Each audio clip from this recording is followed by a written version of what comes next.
Hindi na ito ligtas. Kung mananatili sila dito, baka tayo ang susunod na mapahamak sa sitwasyong ito ngayon.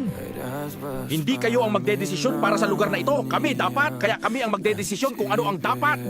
Dito sa farm namin. Kung hindi ninyo kayang gawin ang kailangan, kami na ang gagawa para matapos na ito ngayon bago pa lumala. Sandali! Hindi ito dapat mauwi sa away. Kailangan nating mag-isip ng maayos bago tayo gumawa ng hakbang ngayon. Kung gumagalaw sila, parang mas lumalapit sila. Mukhang naging agresibo sila. Kailangan nating umatras. Hindi ko gusto ang nangyayari. Parang may mali at hindi ito magiging ligtas para sa atin ngayon. Hindi na tayo ligtas dito. Kung hindi tayo kikilos ngayon, baka may mawawala na naman sa atin.